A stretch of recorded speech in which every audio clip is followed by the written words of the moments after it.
Okay, so let's continue with the exploration of this book.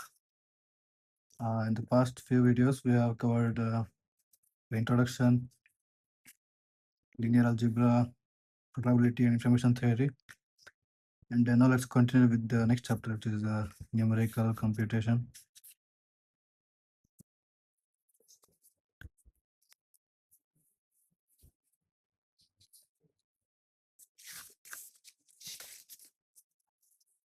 So machine learning algorithms usually require a high amount of numerical computation. This typically refers to algorithms that solve mathematical problems by methods that update estimates of the solution by an iterative process rather than analytically deriving a formula, providing a symbol expression for the current solution. Common operations include optimization, solving systems of linear equations, even just evaluating mathematical function. Different computer can be efficient. Can be difficult when the function involves real numbers.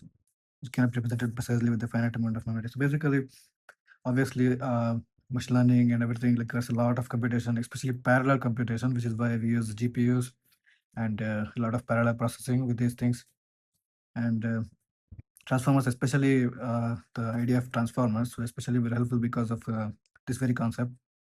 Coming to overflow and underflow, what does it exactly mean?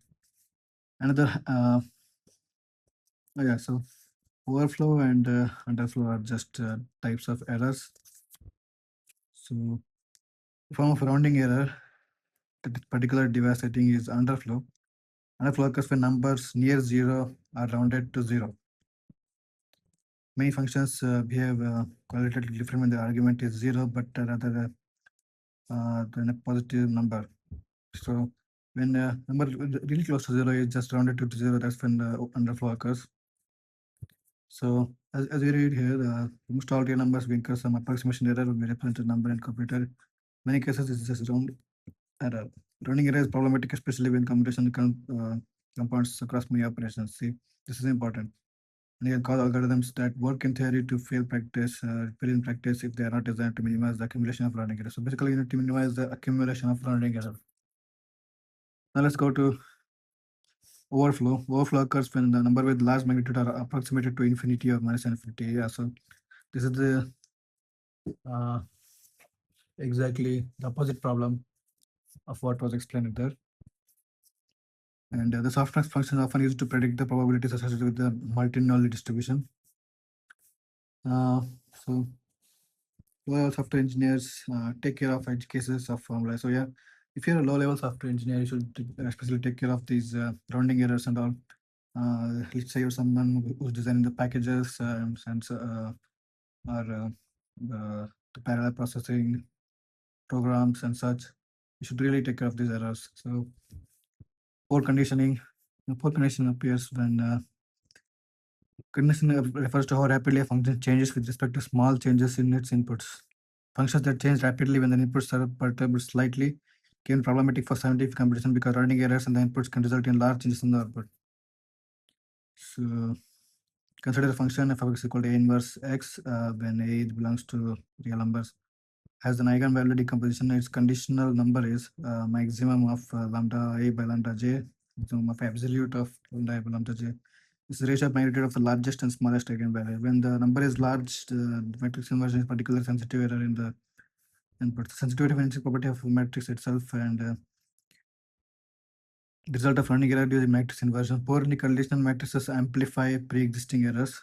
So the poorly conditioned matrices amplify the pre-existing errors when you multiply the. So if small change in the input makes the big change in the output, then it's poorly conditioned. The basically amplify pre-existing errors when multiplied when by the true matrix inverse.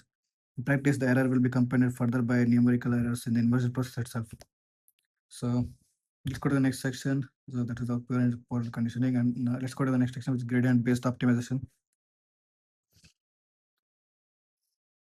Most deep learning algorithms involve optimization of some sort. That's true. Optimization is the first task at minimizing some function by altering x. Yeah.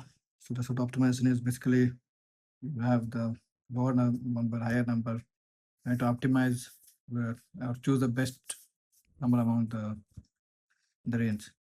Visual phrase We usually phrase most optimized problems in this terms of minimizing f of x. Maximization may be accomplished by minimization algorithm by minimizing minus f of x. So function we want to minimize and maximize is called objective function. So criterion. So this is what is called whatever you're trying to minimize.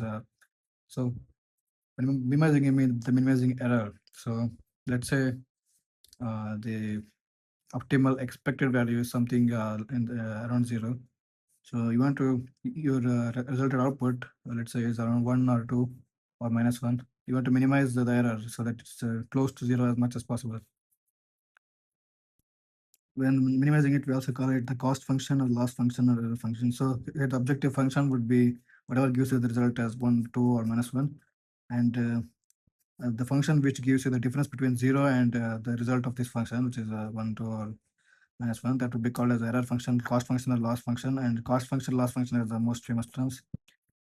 In this book, we use the terms interchangeably. Some machine learning publications assign special meaning of some of those terms. So here they're just saying the same thing. We often denote the value minimization of mathematical function with a superscript star.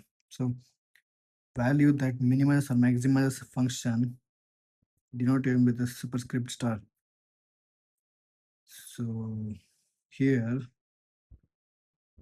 the often denote the value that minimizes or maximizes a function with superscript star. So here value that x star is the value that maximizes or minimizes a function which is argmin of f of x.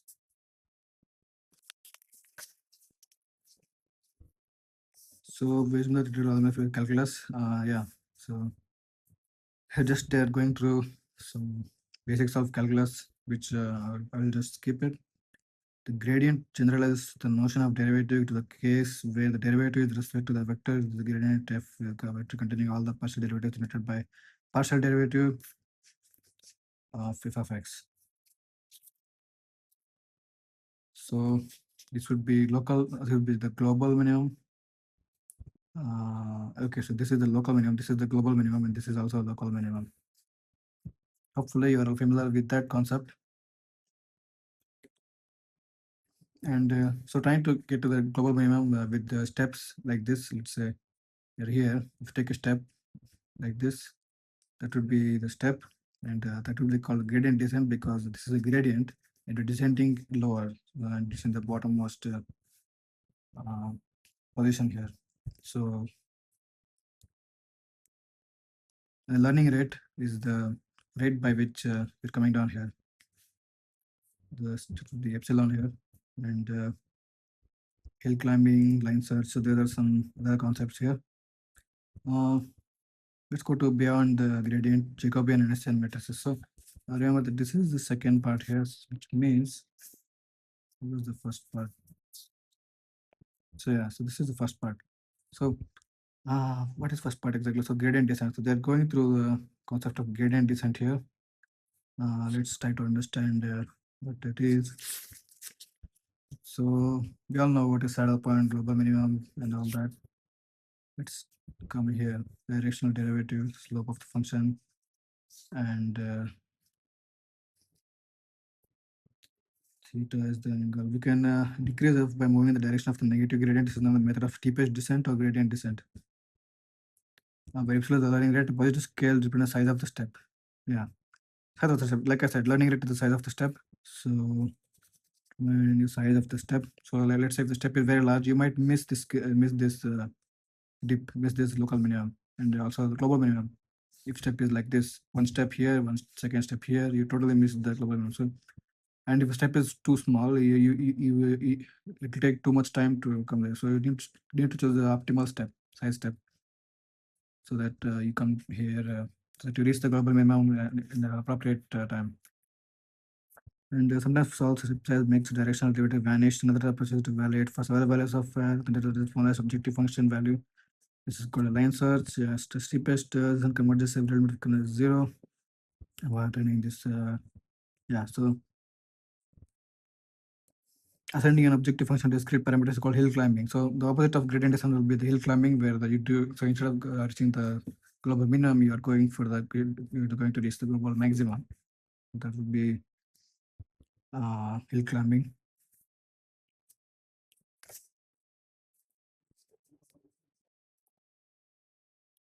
So going beyond gradient descent, so here they are introducing Jacobian and Hessian matrices. All of the partial derivatives of the function whose input and output are both vectors, we need to find. Matrix containing all such partial derivatives is called as Jacobian matrix. Jacobian matrix.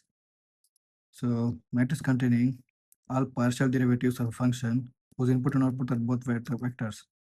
Specifically, if you have a function f, then Jacobian matrix J of f is defined as Jij equals partial derivative of f of x. So it's as simple as that. We also sometimes interested in derivative of a derivative. This is known as the second derivative, for example. So in second dimension, the second derivative tells us of first derivative will change variables including point because it tells us in step improvement. We can think of second derivative as measuring curvature. So yeah, so first derivative is we are measuring the slope. The second derivative is basically measuring the curvature, which is the slope of a slope or derivative of a derivative. Suppose we have a derivative function Rosen approximate. If such a function has the derivative of 0, then there is a curvature is perfectly flat line, then you can written the when epsilon. Yeah. So this is a negative curvature, this is no curvature, obviously, because it's not curved, it's just a straight line. This is positive curvature. So think of it like which is shaped like a like a bowl, but with a positively curved, which is shaped like a bell that's negatively curved. So the third concept here is the Hessian matrix, which is basically millisecond derivative. So matrix of a gradient of x is called Jacobian matrix. A matrix of gradient of a gradient is called as Hessian matrix. So otherwise, matrix of Jacobian gradient is called Hessian matrix. So as it's displayed here, this is just a double derivative of f of x. So it's as simple as that. And let's go here. Taylor series approximation predicts the increasing epsilon forever will decrease forever. In practice, Taylor series is unlikely to remain accurate for large epsilon. For one must resort to more basic heuristic choices of epsilon. In this case, when G transpose Hg is positive, solving for the potential step size, the decreased Taylor series approximation of the function mostly yields epsilon star equals. So again, whether the star, it basically means that it is the thing that where that minimizes or maximizes the function here. So that's what that does. So we're so again, second derivative specific direction caused by unit of vector d is given by d transpose hd, where d is eigenvector of h, and second derivative in that direction gives us a certain value.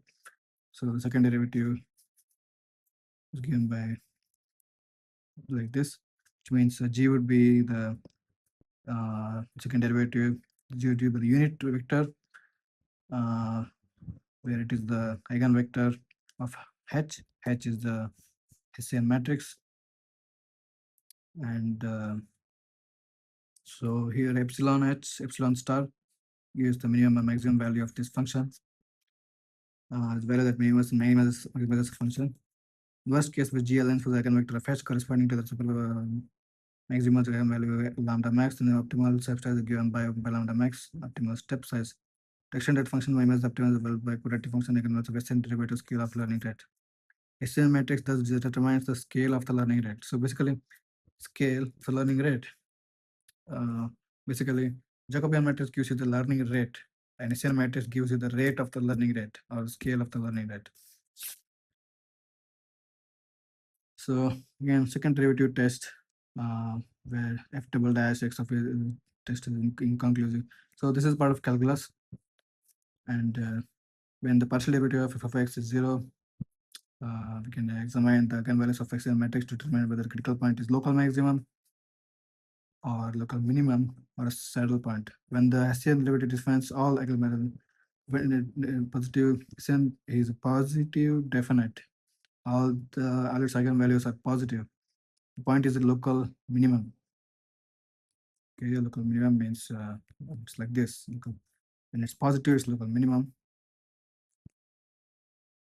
Positive definite, point is local minimum. So remember that when Hessian is positive definite, all arguments, which means all its eigenvalues are positive, then a point is local minimum. It can be seen by observing the direction second derivative in any direction is positive, making reference to the immediate second derivative test. Likewise, the when SL is negative definite, the point is local maximum. Okay, local maximum like this, positive local minimum, negative local maximum. SL is negative. Multiple dimensions, it is actually possible to find the positive evidence of the saddle points in some cases where at least one eigenvalue is positive, at least one is eigenvalue is negative. Then it's a saddle point. Saddle point is when at least one is positive and at least one is negative. Another that is the local maximum of the cross section first, but local minimum in another cross section. 4.5.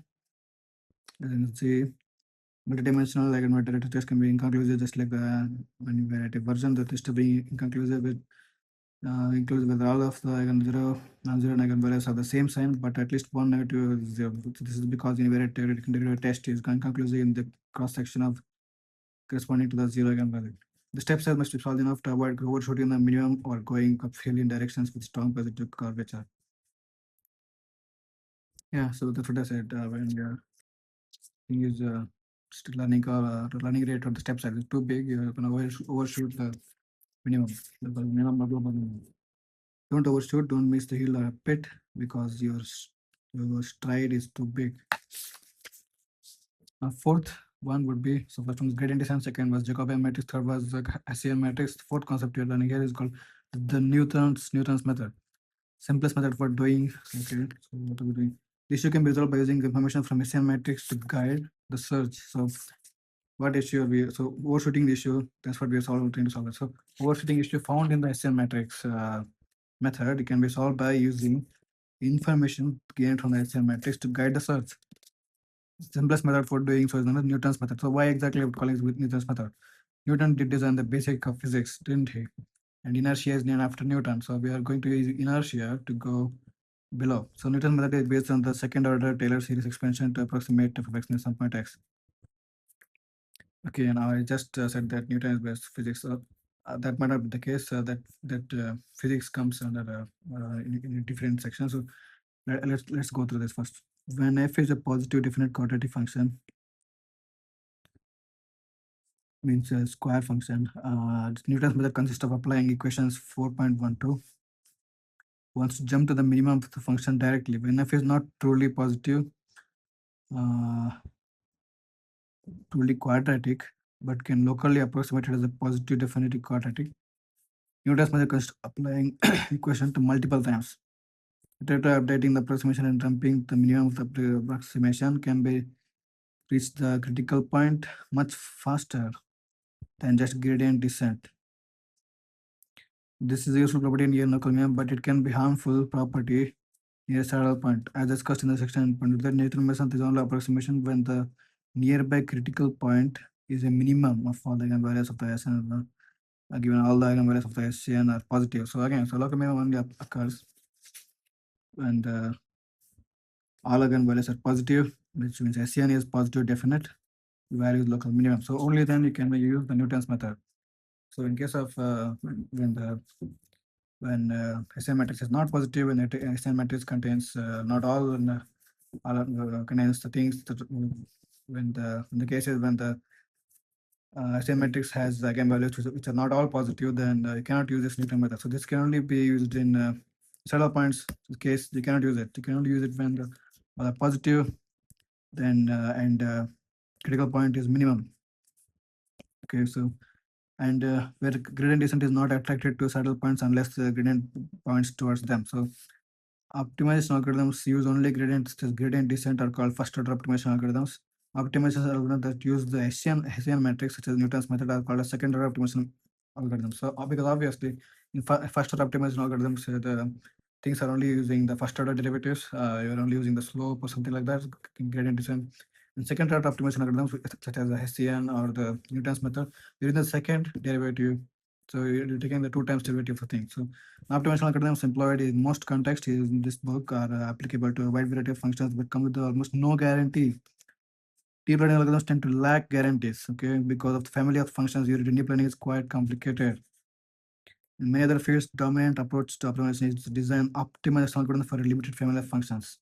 There's no guarantee. It's also called as the no free lunch theorem, uh, saying that there's not one thing that you can use everywhere.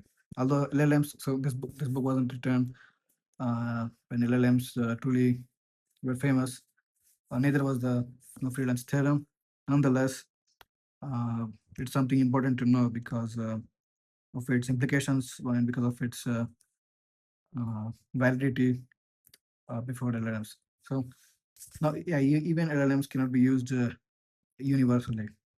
Uh, anyway, so now in context of deep learning, we sometimes gain some guarantee by restricting ourselves to functions that are either Lipschitz continuous or have Lipschitz continuous derivatives. Lipschitz continuous function is given by f whose rate of change is bounded by Lipschitz constant. Hence, hence guarantee.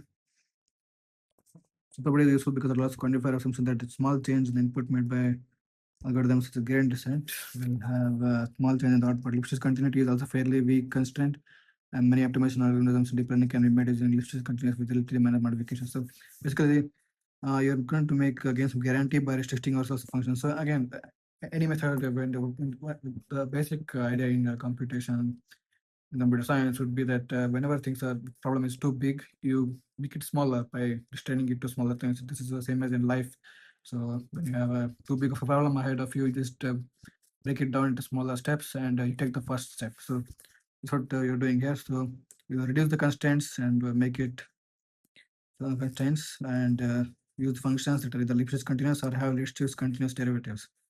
Lipschitz continuous functions function whose f function whose rate of change is bounded by Lipschitz constant L.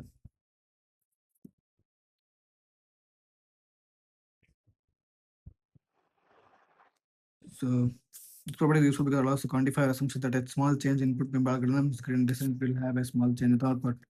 Lipschitz continuity is also fairly weak constraint, and many optimization algorithms to deep learning can be made by Lipschitz continuous relatively modifications. Perhaps the most successful field of specialized algorithms is convex optimization. So this is should be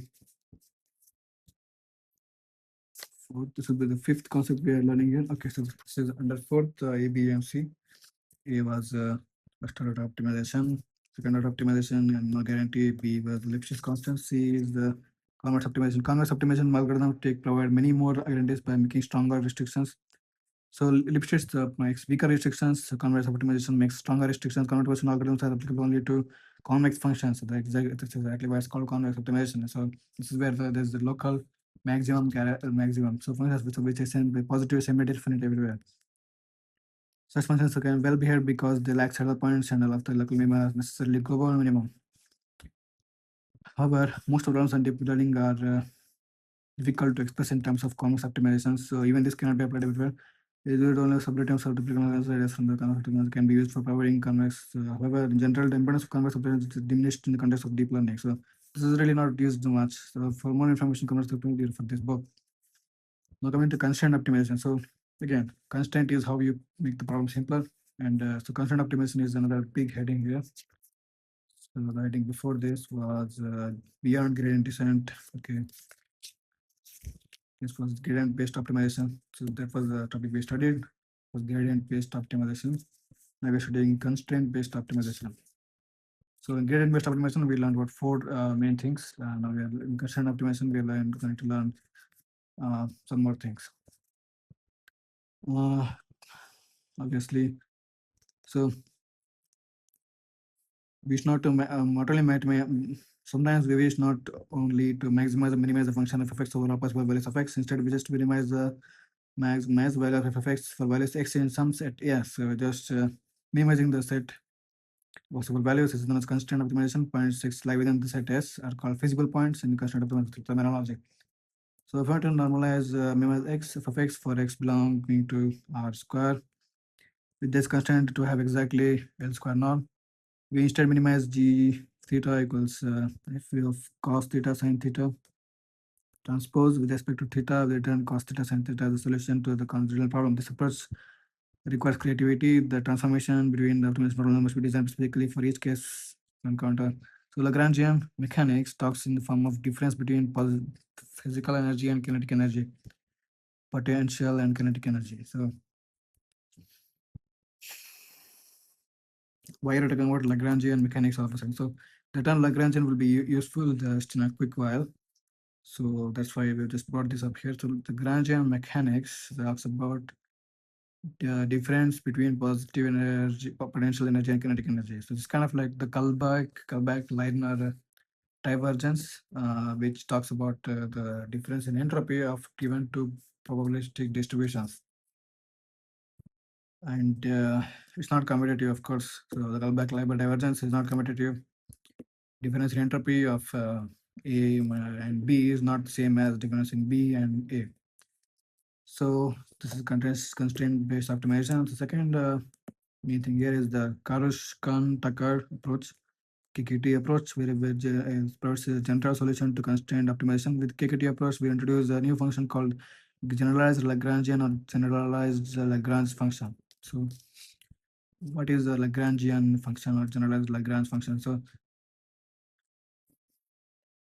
to define Lagrangian, we must introduce describe S in terms of equations and inequality. If you want description of S in terms of function gi and the function hi, so that S is a set where x for all I, gi equals 0, and a for all j, h of j x less than or equal to 0. The equations involving gi are called equality constraints, or inequalities involving h, j, or called inequality constraints. So you have the set equality constraints, you have the set inequality constraints, and the set we have here, gi and hj. Introduce new variables lambda I and alpha j for each constraint. These are called the KKT multipliers. Generalized Lagrangian is then identified as the Lagrangian of x lambda alpha equals f of x plus sum of lambda I of g of I t power to the power of I of x plus lambda j alpha j. So again lambda and alpha here, h of j of x, h power I of x. So we now solve the constraint minimization problem using unconstrained optimization of the generalized Lagrangian. That so long as at least one feasible point exists and f of x is not permitted to have multiple value infinity, then minimum of x, maximum of lambda and maximum of alpha greater than 0, and it will be x lambda alpha at the same optimal objective function value on the set of optimal points x as minimum of f of x. Follows the dynamic constraint is satisfied. This will be the case, and anytime constraint is violated, let's say it will be infinity. So constraint, if it's within constraints, then you will get the value answer. If it's outside the constraint, you won't get it. KD approach analyzes the method of Lagrangian multiplier, which allows inequality constraints but not inequality constraints. So again, this is kind of like again, mechanics talks about the difference between potential and kinetic energy. Although I don't think this is related to the mechanics, but it's kind of similar where you take the set of equality constraints and inequality constraints and try to stay between the equality constraints.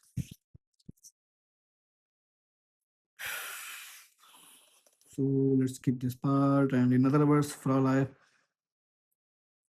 we know that at least one of the constraints lambda alpha and h of x must be active solution.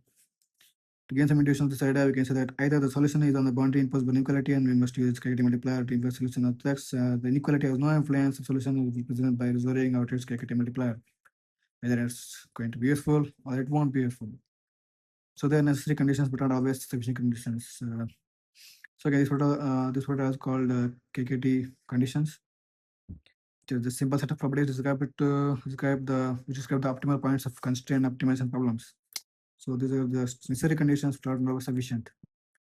Which the conditions are the gradient of generalized Lagrangian is 0. All constraints on both x and KKT multipliers are satisfied, and inequality constraints must be completely slackness. Must exhibit complementary slackness. Okay. So for more information for this one, and coming to an example, so this is an example of linear least squares. So they are going to use the Newton's method, and so that will be that. So that's the chapter. Now, shall we go to the machine learning basics, which will be 28. It's quite big actually. So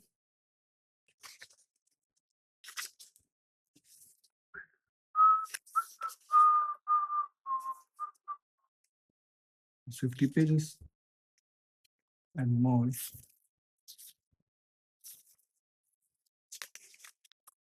Let's go to this tomorrow. Got it.